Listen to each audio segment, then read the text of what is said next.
Chapter 4, 1.1. By Cathar B. Blotz, Junior Archivist 7th Class, Unit Q Delta 9. After the incidents in the first, second, and third part, defeat of our fleet with essentially garbage, and the demotion of our proud commander Herbert Vlarg to a non-entity of the report, this happened. Emperor Erglog the 235th, first, of the Regatan Empire came up on the Empire's basic announcement system. After the strange occurrences at the now-named planet Earth, we have decided to send an ambassador at large to the Joplin, Missouri area. We need to understand these people. Admiral Raymond Carter, through the weird persons of his command, had intercepted this bulletin, and began thinking now what is on that unadulterated idiot's mind, Erglog. Confidential internal memorandum to Emperor Erglog the 235th, first, Imperial Throne Room, Quadrant 7, Sector Beta 9 from Ambassadorial Selection Committee, Div 7 Omega Prime Subject. Rejection Log, Ambassadorial Posting to Earth Designate. Joplin, Missouri Area Date. Standard Galactic Cycle 7,998,342.9. Approximately 3.7 microcycles after initial mandate classification. Utterly problematic. Please do not ask us to do this again, Your Imperial Splendiferousness. Per your esteemed and deeply confusing mandate, we have compiled a summary of the interview process for the ambassadorial posting to the designated Joplin, Missouri area of the planet Earth. We regret to inform you that out of the initial pool of 7,345,987 registered diplomats, a pool we painstakingly narrowed down by eliminating anyone who responded with "Oh, sounds lovely," a shockingly large number, far greater than anticipated, suggesting a systemic flaw in our pre-screening protocols, which we will, of course, address in a separate, far less urgent, and frankly, perpetually deferred, subcommittee meeting. We managed to coerce, cajole, or outright drag 14 candidates into the interview chamber. Their responses, while succinct in some cases and bewilderingly verbose in others, were illuminating. More accurately, they were like staring directly into a supernova composed entirely of non-Euclidean geometry and the sound of 1,000 tiny, yet profoundly disappointed, violins. The preliminary phase, conducted by our automated empathy matrix processors, Model 7B Rev. Gamma Prime, newly calibrated after the incident of the sentient stapler dispenser on Sector 43, initially flagged an astounding 99.87% of the applicant pool as potentially suitable for diplomatic contact with sentient life forms, provided said life forms are composed entirely of pre-chewed nutrient paste and possess no higher cognitive functions than basic photosynthesis. This highly optimistic assessment was, as is now glaringly apparent, a considerable overestimation. We then implemented manual override protocol Gamma 9 Delta, which translates crudely to ask them directly if they actually want to go to Earth. The resulting statistical collapse was, to put it mildly, numerically significant. The "Oh, sounds lovely" cohort, as mentioned, plummeted from the list with a speed that would impress even our most advanced orbital debris reentry systems. We then proceeded to the physical interview stage. The atmosphere in interview chamber Gamma 7 was, shall we say, humid. Not physically humid, of course. Our atmospheric regulators are impeccable, even when dealing with the pungent pheromones of stressed diplomatic aspirants. No, it was a humidity of expectation, a thick, cloying miasma of impending disappointment, and the distinct metallic tang of bureaucratic dread. The committee, comprised of myself, Chief Administrator P.L. Oct, currently suffering from an acute shortage of proper nutrient paste and an escalating sense of existential despondency. Senior Facilitator Zykes, whose respiratory filaments are still recovering from the incident involving candidate 7,345,982, and the unexpected emission of a high-frequency lament. And Provisional Observer GNAB, who has, for the duration of these proceedings, adopted a curious habit of humming the Regatan Imperial Anthem backwards, approached each interview with, "We maintain an open mind," or at least an open cranial cavity, ready to absorb whatever peculiar data might present itself. Herein lies the complete list of immediate, and frankly, unchallengeable rejections, presented with the brevity and clarity that only weeks of sustained mental anguish and the consumption of several dozen emergency stim cakes can produce. Rejection Log, Ambassadorial CANDIDATES for Earth, Joplin, Missouri Area 1. Candidate Ambassador Splonk of the 5th Tendril Cluster reason for rejection. An unfortunate, yet utterly unshakable, certainty that the planet Earth was in fact a highly sophisticated, sentient, and violently allergic fungal growth. 2. Candidate, Diplomat Errant Xyler the melancholic reason for rejection. Insisted with doleful conviction that all Earth communication consisted solely of interpretive dance and mournful wail song. 3. Candidate, Grand Coordinator Flick the Unflappable, until now reason for rejection. Developed an immediate, irrational, and violent aversion to the concept of air conditioning upon seeing a diagram of a typical Earth HVAC system. 4. Candidate, Provisional Emissary ZRKT the hyper-optimistic reason for rejection. Believed with absolute conviction that the Joplin, Missouri area was actually a highly coveted interdimensional nexus point, granting immediate access to all known realities simultaneously. 5. Candidate, Minister Kathan the fastidious reason for rejection. Expressed extreme distress regarding the perceived lack of proper spatio-temporal decluttering protocols on Earth, specifically concerning the ubiquity of unrecycled carbon-based waste. 6. Candidate, Scholar Prime Glorv the theoretical reason for rejection. Argued with baffling academic rigor that Earth only existed as a complex mathematical construct generated by a rogue artificial intelligence. 7. Candidate, Provisional Peacekeeper Arnar the overprepared reason for rejection. Arrived with a full-body hazmat suit, a plasma cannon modified for gentle persuasion, and a detailed 700-page dossier on the optimal method for deflecting incoming metaphorical insults. 8. Candidate, Emissary Vlarg the chronically distracted reason for rejection, kept drifting off mid-sentence to discuss the precise aerodynamics of various migratory bird species on distant, unrelated planets. 9.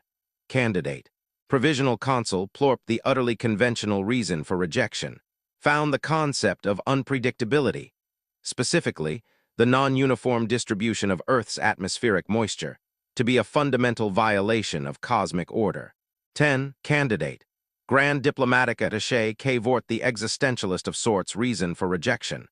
Concluded, after reviewing a single Earth pamphlet on local cuisine, that all earthly existence was merely a prelude to being consumed, and therefore meaningless. 11. Candidate, Commander Tvark the literal-minded reason for rejection. Incapable of comprehending metaphor, irony, or any non-literal form of communication, leading to extreme confusion regarding Earth's idiomatic expressions. 12. Candidate, Overseer Zeluth the aesthete reason for rejection, declared Earth's prevalent architectural style, particularly that of the suburban dwelling, to be an unforgivable affront to cosmic beauty. 13. Candidate, Chief Protocol Officer Vnark the unwavering reason for rejection. Found the concept of casual dress, as depicted in Earth media, to be a horrifying breach of universal decorum, leading to a profound crisis of identity. Chief Protocol Officer Vnark was, as his title suggested, a stickler for rules, regulations, and particularly proper attire. His uniform, which was, of course, flawless, seemed to vibrate with an inner sense of meticulous order. We showed him standard Earth media clips depicting everyday life, including various forms of casual wear. Vnark's 4 eyes narrowed, then wide. 14. Candidate, Provisional Investigator Culex of the Subterranean Clan's reason for rejection. Developed an overwhelming, uncharacteristic, and entirely debilitating fear of the sky. After reviewing images of Earth's open, vast, and frequently blue atmosphere. In light of these revelations, the committee respectfully, yet with a profound sense of weary resignation, submits this rejection log. The search for a suitable ambassador to the Joplin, Missouri area has proven to be an endeavor of unprecedented psychological and bureaucratic strain. We have, frankly, exhausted our available pool of diplomatic talent, along with a not insignificant portion of our collective sanity. The candidates, uniformly, demonstrated a disquieting capacity for profound and utterly unique forms of unsuitability, each more bewildering than the last. It is as if the very idea of Earth, or perhaps specifically the Joplin, Missouri area, acts as a metaphysical filter, sifting out all rational thought and diplomatic aptitude, leaving behind only the most exquisitely peculiar forms of pathological unfitness. We have begun to suspect that the Emperor's mandate to understand these people may, in fact, be an unachievable goal. How can one understand a species that produces environments so profoundly disquieting to the regatan psyche that our most seasoned diplomats spontaneously develop crippling phobias, philosophical delusions, or an unshakable belief that they are about to be consumed by a sentient fungal growth?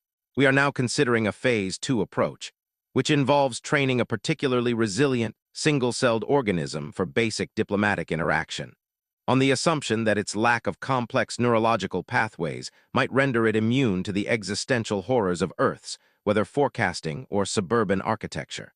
Initial simulations, however, indicate a high probability of the organism developing an acute, yet inexplicable, craving for deep-fried cheese curd.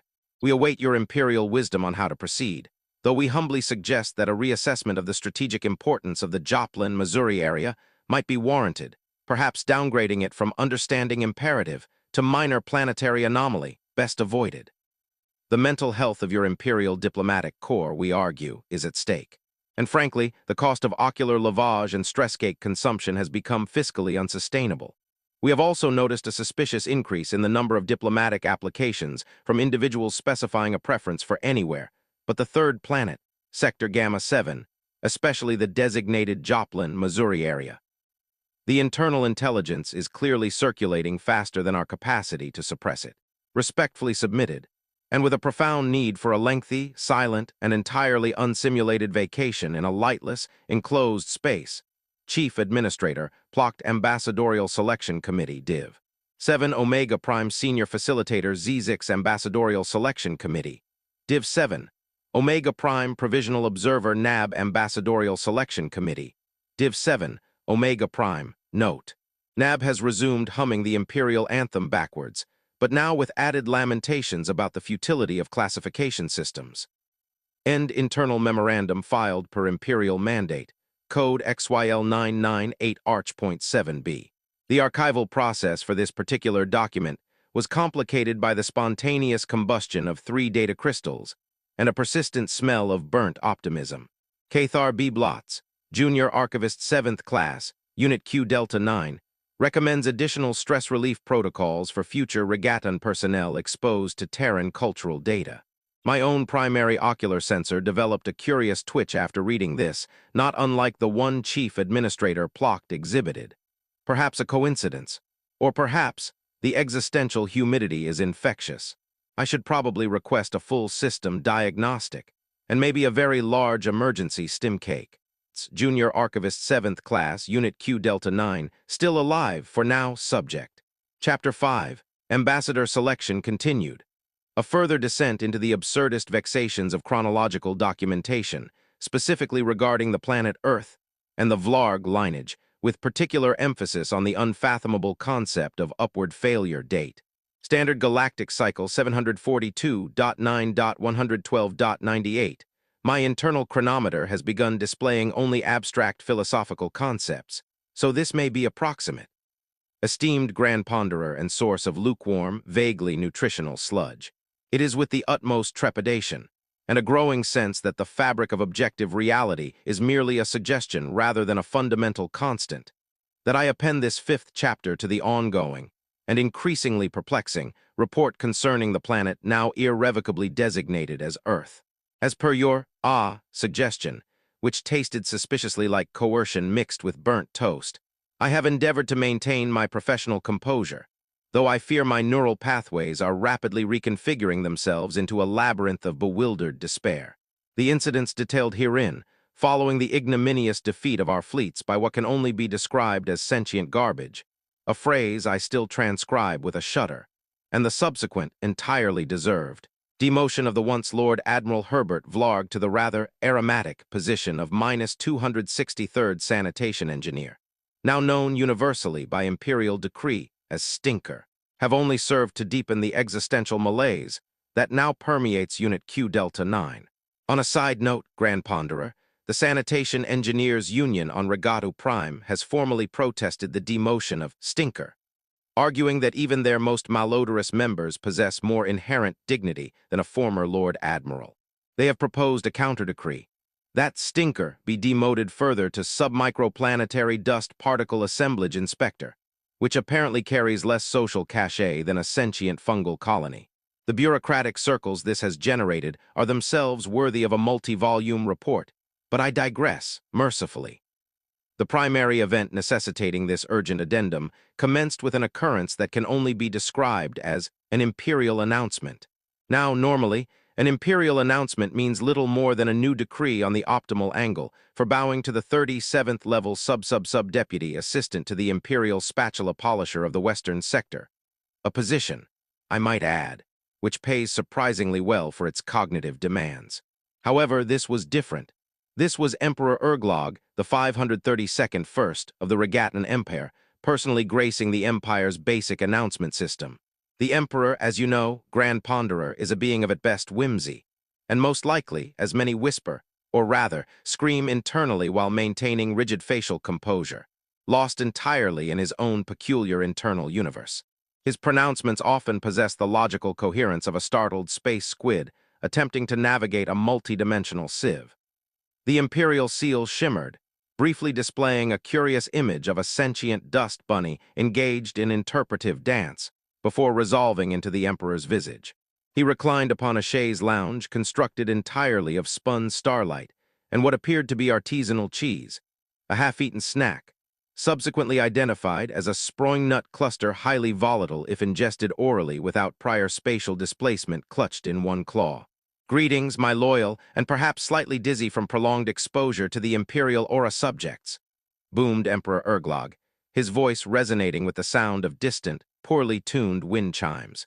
After the interesting occurrences at the now-named planet Earth, a planet, I might add, whose primary defensive strategy appears to involve confusing our sophisticated military tactics with what can only be termed agricultural waste products and oddly shaped flying discs, we have arrived at a most pivotal conclusion. He paused for dramatic effect, or perhaps because he momentarily forgot what he was saying. A faint plink sound indicated a sproing nut cluster had detached itself from his claw and was now orbiting his left antenna. "We need," he declared, with the gravitas of a dying star attempting to inflate a balloon, "to understand these people. Therefore, by imperial decree, from this moment forth, we shall dispatch an ambassador at large to a specific, and I am assured pivotal region of this Earth. A region known to our most intrepid cartographic subdivision, who have since retired to a quiet life of self-mutilation on a deserted asteroid, as the Joplin, Missouri area. Now, Grand Ponderer, it was at this precise juncture that the very fabric of the imperial palace began to vibrate. Not in a structural integrity sort of way, which would be alarming but explicable, but in a deeper, more fundamental existential sort of way. The air thickened, not with humidity, but with a palpable sense of impending doom, mixed with the faint yet unmistakable scent of ozone and discarded space crustacean shells. Then came the sound. It was immense. It was, in fact, the kind of sound that doesn't merely assail the auditory canals, but attempts to rearrange one's molecular structure. It was the sound of Story of Vlarg. Oh, bless the great space bunny, Grand Ponderer, for the Emperor's fourth sister is a force of nature, a cosmic anomaly, a singularity wrapped in layers of silk and indignation. She is, as a matter of conjecture, and this conjecture has been vetted by our most robust quantum gravitational models, all of which promptly collapsed into localized black holes upon completion, somewhere in the 5,000 lb range. Indeed, Story of Vlarg, wife of the recently disgraced and demoted fleet commander Stinker, has seemingly developed her own sentient gravity field. This field, I might add, is not merely localized. It seems to exert an influence on spacetime up to 4 parsecs away, causing minor fluctuations in the orbits of rogue comets and the spontaneous combustion of unattended popcorn kernels. And her voice, Grand Ponderer, does not merely speak. It curdles water up to 15 parsecs away.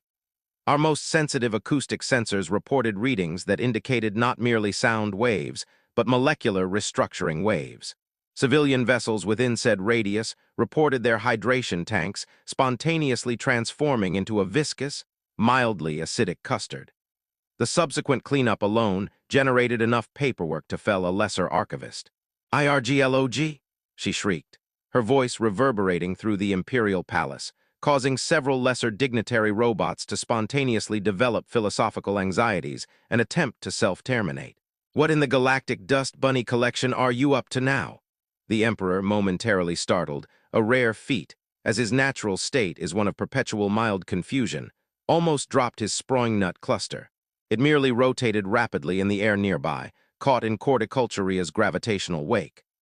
"I heard," she continued, her voice escalating to a frequency capable of shattering diamond-infused plasteel, "that you were trying and spectacularly failing to find an ambassador to go to the planet Earth, specifically Joplin, Missouri, and that 14 of the best just ran away screaming in existential terrors." A pause.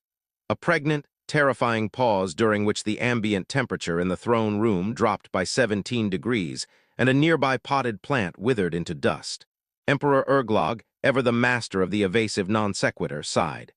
"His Imperial Majesty's fourth sister," he began, attempting to sound regal despite the slight tremor in his voice. "What you have heard is merely one of those things that seems to happen around here. Ambassadorial candidates, it appears, are strangely averse to the concept of Joplin, Missouri. We have had reports of spontaneous molecular decohesion, existential weeping, and two unfortunate individuals who simply ceased to be, transitioning, so their last words indicated, into a state of pure, unadulterated dread."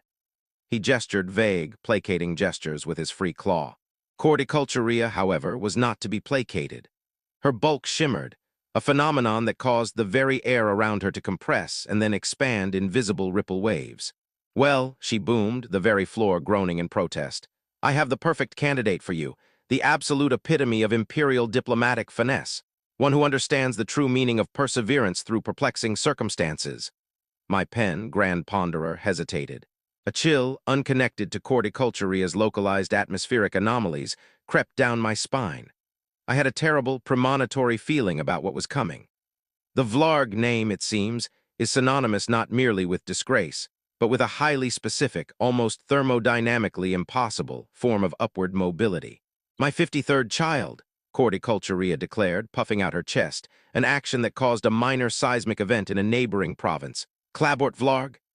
A collective internal groan rippled through the assembled courtiers, though no external sound was made, lest they incur her immenseness's wrath.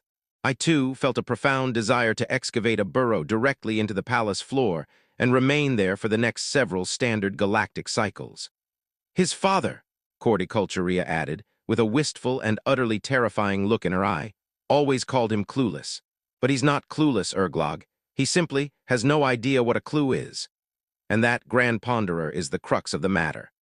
Clabort Vlarg, approximately 150 Earth years of age, is a living, breathing, profoundly incompetent testament to the Empire's most baffling systemic flaw. He is the preeminent example of the fail upwards phenomenon. His entire career has been a glorious, catastrophic spiral of incompetence, each monumental screw-up somehow resulting in a promotion, a commendation, or a new, inexplicably more prestigious posting. My data banks, normally paragons of empirical fact, begin to glitch and display abstract art whenever I attempt to reconcile his career trajectory with any semblance of logical progression. Allow me, Grand Ponderer, to provide but a few, utterly bewildering, examples from the vast, terrifying dossier I have compiled on Clabort Vlarg, lest you doubt the veracity of Corticulturia's terrifying assertion. Exhibit A. The Great Nebula Navigational Catastrophe of Cycle 678.1, 1.03, for Clabort Vlarg, then a mere ensign grade 9, recently promoted from cadet for accidentally spilling recycled nutrient paste on the Grand Admiral's prize-winning bonsai, an act interpreted as an innovative refertilization technique, due to the resulting hypergrowth, was assigned to a routine deep space mapping mission. His task, chart the outer rim of the Whispering Nebula, a region known for its predictable, albeit dull, asteroid fields. A task so simple one could practically assign it to a particularly dim-witted space slug with a rudimentary astrogation module.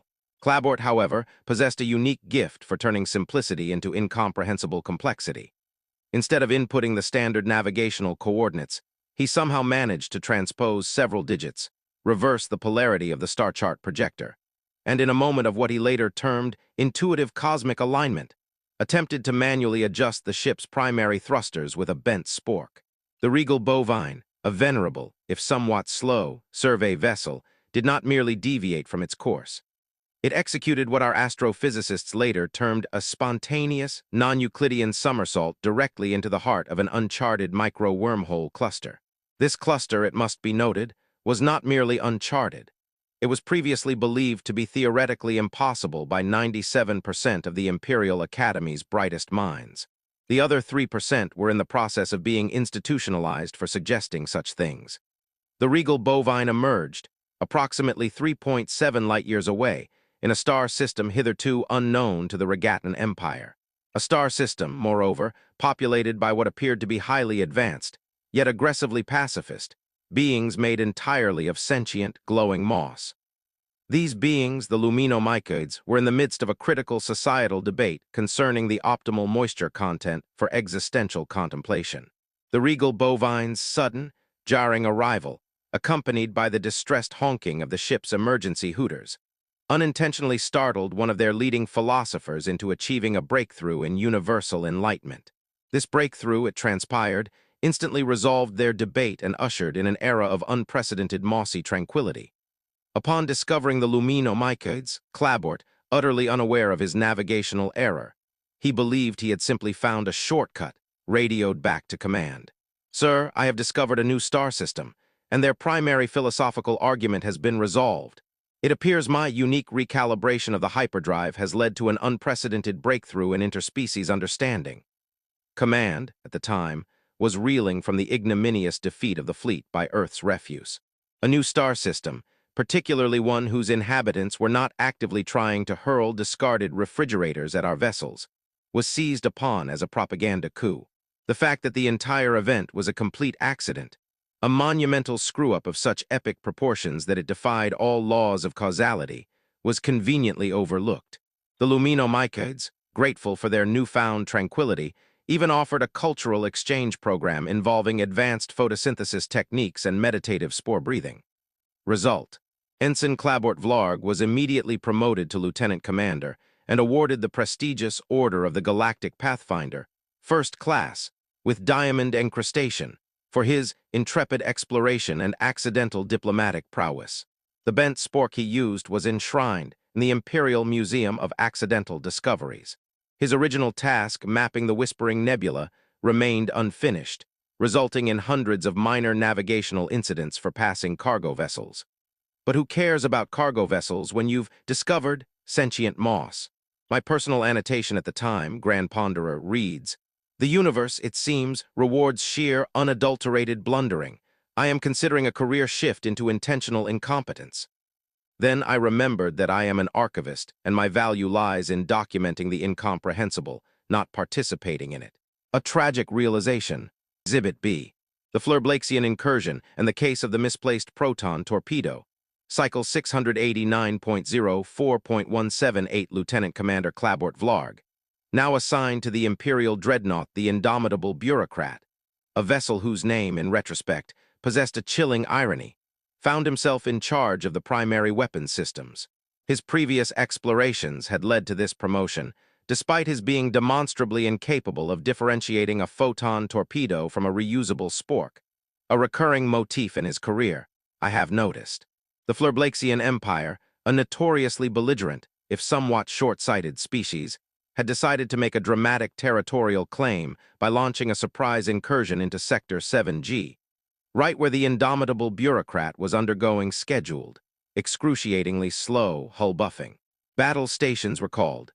The bridge was a maelstrom of flashing lights, panicking officers, and the distinct aroma of overdone space waffles. Clabort, assigned the task of charging the main proton torpedo array and firing on the lead Vlarg cruiser, approached his console. He was naturally confused. The large, red, clearly labeled fire button seemed too obvious.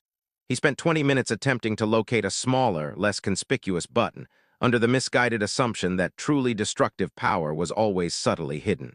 He eventually located what he thought was a hidden activation switch. It was, in fact, the emergency jettison button for the ship's entire sanitation and waste disposal system. With a triumphant cry of "Aha!" "The true fire button," Clabort pressed it. Instead of a torrent of proton torpedoes, the dreadnought, the Indomitable Bureaucrat, suddenly jettisoned its entire accumulated bio-waste, refuse, and spent Sproingnut cluster wrappers directly into the path of the oncoming Vlarg fleet. Now, the Vlarg, it turns out, are a species with an incredibly sensitive olfactory system. Their primary combat strategy relies on psychological intimidation, specifically by broadcasting overwhelming levels of aggressive pheromones. What Clabort's actions achieved was not merely a physical obstacle, but an olfactory catastrophe of such unprecedented magnitude that it overwhelmed their biological processing units. The sheer, unadulterated, unholy stench of thousands of metric tons of imperial waste caused the entire Vlarg fleet's command centers to spontaneously shut down due to sensory overload. Their pilots, overcome by nausea and existential despair, veered off course, their ships colliding spectacularly with each other, disintegrating in a hail of confused expletives and green smoke. The Vlarg incursion collapsed instantly. Upon reviewing the battle data, which primarily consisted of biosensor readings confirming the extreme feeder and holographic replays of Vlarg ships careening into each other, Imperial High Command was utterly baffled. They knew no weapon could accomplish such a feat. They concluded, therefore, that Lieutenant Commander Clabort Vlarg, through some stroke of unparalleled, unconventional tactical brilliance, had developed a revolutionary biodispersal defensive maneuver. Result, Clabort Vlarg was promoted to captain and awarded the Imperial Cross of Unconventional Warfare with olfactory cluster. He gave a rambling, incoherent speech about the purity of effluent and the hidden power of discarded nutrient paste during the awards ceremony. The jettisoned waste, now drifting through space, was officially designated as the Vlarg Cloud, a testament to his strategic genius. The true weapon systems of the indomitable bureaucrat remained largely unused due to Clabort's inability to find the correct button, but this was attributed to his masterful economy of force. My personal annotation: perhaps the universe is not merely indifferent to logic but actively hostile to it. I have begun stockpiling emergency nutrient paste, just in case reality finally gives up. Exhibit C. The Great Communications Quagmire of Sector Beta 7. Cycle 697.02.001 Captain Clabort Vlarg, now commanding his own vessel. The Imperial cruiser The Circular Argument, renamed from the Righteous Fury after Clabort submitted a memo arguing for a more inclusive and cyclical nomenclature system, was tasked with establishing secure, long-range communications arrays across the notoriously unstable Sector Beta 7. This sector was prone to random cosmic fluctuations that scrambled even the most robust signals. Clabort, naturally, viewed the Standard Imperial Communication Protocol, ICP, as an unnecessary restriction on his creative liberty. Instead of following the meticulously detailed installation guide for the new, hypersynchronous transdimensional relay buoys, he decided to improve on the design. He reasoned that if one aligned the buoys not with standard galactic vectors, but with the subtle energies of the universal hum, communication would be enhanced. This involved, primarily, placing the buoys in random patterns dictated by the flight paths of local space gnats, and then attempting to attune them by playing a series of discordant kazoo solos into their primary receptors. The result was not merely a failure to establish secure communications. It was a failure of such magnificent proportions that it defied all known principles of signal propagation. Instead of transmitting decipherable messages, the buoys, now emitting a cacophony of random frequencies and distorted kazoo music, accidentally tapped into a previously unknown subspace layer.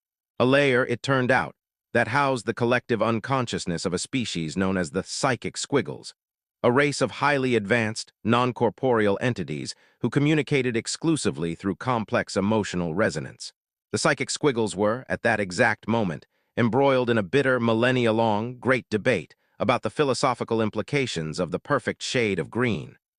Clabort's cacophonous, emotionally charged, due to his intense frustration with the buoys and the kazoo transmissions were not merely received. They were interpreted. The discordant tunes and frantic energy of his attempts to attune the buoys were perceived as an incredibly complex, multi-layered emotional symphony. This symphony, by sheer, inconceivable cosmic coincidence, accidentally provided the precise emotional resonance that allowed the psychic squiggles to finally comprehend the perfect shade of green. A shade that was, it transpired, a nuanced blend of despair and mild amusement. The great debate ended immediately. 1,000 years of philosophical stagnation were resolved by Clabort's utterly incompetent handling of a communication system. The psychic squiggles, overjoyed, immediately established a psychic resonance link with the Regatan Empire, sharing their advanced knowledge of emotional manipulation and providing unprecedented insights into the collective anxieties of various rival empires. All of this, apparently, because Clabort's kazoo playing sounded like cosmic enlightenment. Result: Captain Clabort Vlarg was promoted to Commodore of the Imperial Diplomatic Corps, specializing in interspecies emotional resonance and unconventional communications. He was awarded the Golden Kazoo of Harmonious Understanding. His original mission, establishing secure communications, was later quietly completed by a highly efficient, yet utterly unremarkable, ensign who simply followed the manual. But the fact that the Galactic Council now had access to the emotional state of the Flerblaxian High Command, mostly intense resentment, and an inexplicable craving for fermented space pickle, was deemed far more valuable. My personal annotation: I am beginning to suspect the universe is powered by an infinitely improbable chain of unlikely events, all initiated by stunning idiocy. My brain feels like scrambled nutrient paste. I require stronger, stimulating beverages, perhaps the uncurdled water that Story of Vlarg is incapable of producing. Exhibit D. The Engineering Debacle of the Stellar Forge. Cycle 704.09.223, Commodore Clabort Vlarg, having excelled, by accidental virtue of his incompetence in diplomacy, was then assigned to the prestigious Imperial Stellar Forge, the vast orbital drydock responsible for constructing the Empire's largest dreadnoughts. His role was ostensibly Chief Oversight Engineer of Primary Propulsion Systems, a title that sent shivers down the spine of every qualified engineer in the sector. His first task: supervise the installation of the experimental quantum fluctuation drive on the new flagship, the Unwavering Dogma. The drive was incredibly complex, requiring meticulous calibration and a pristine vacuum environment for installation. Clabort, upon inspecting the installation bay, immediately declared it too dusty.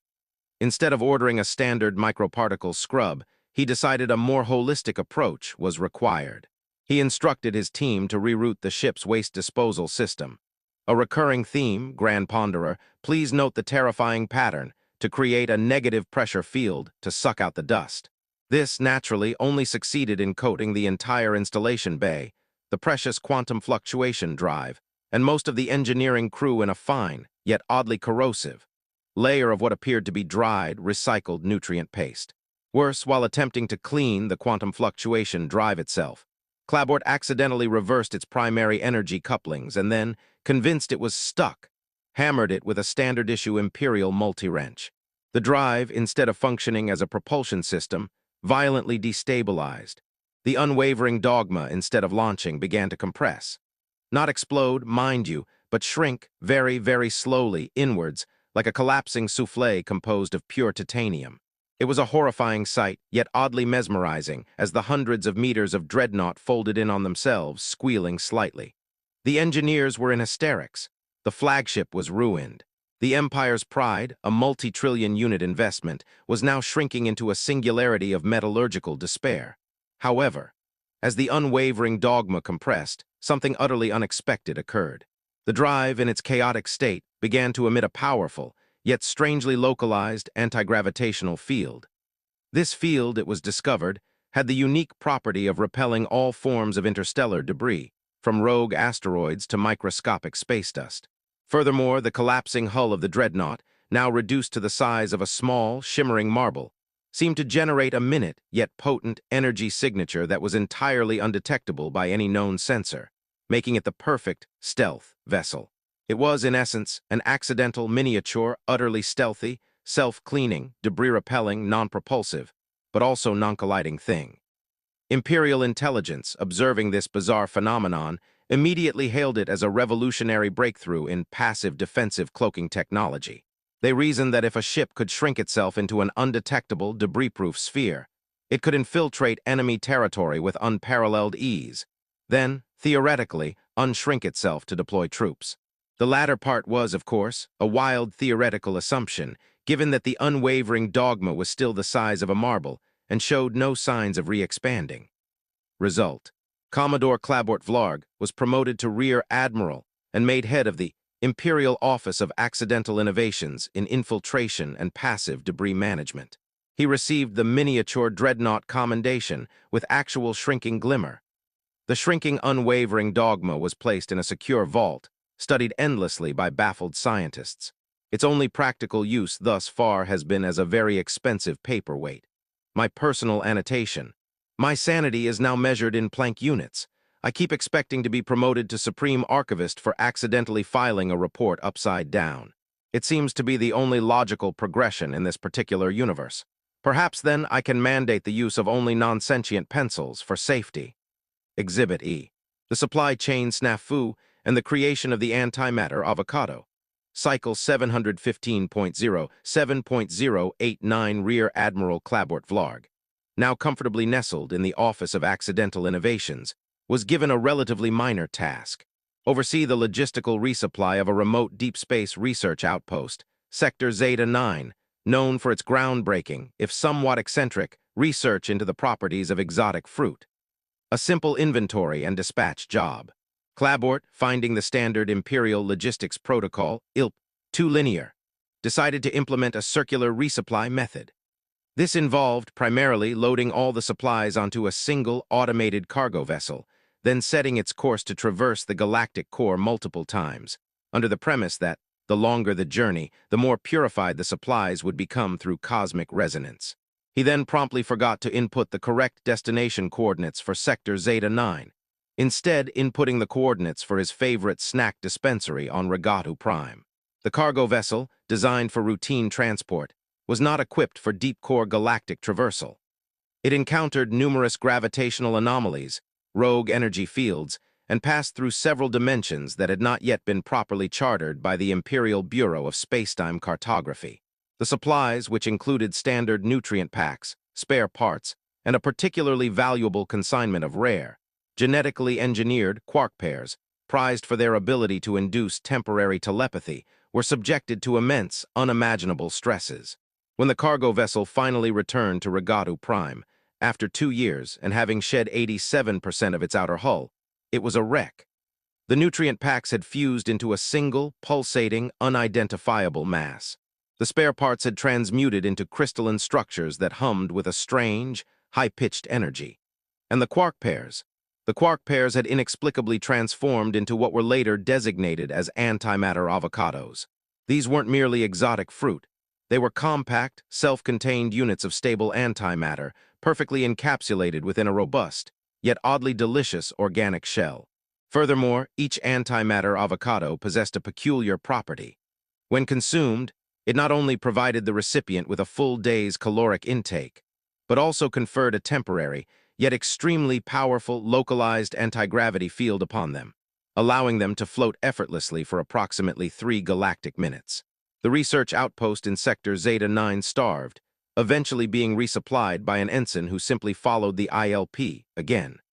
But the discovery of the antimatter avocados, a stable, organic source of antimatter and levitation, was hailed as a monumental breakthrough.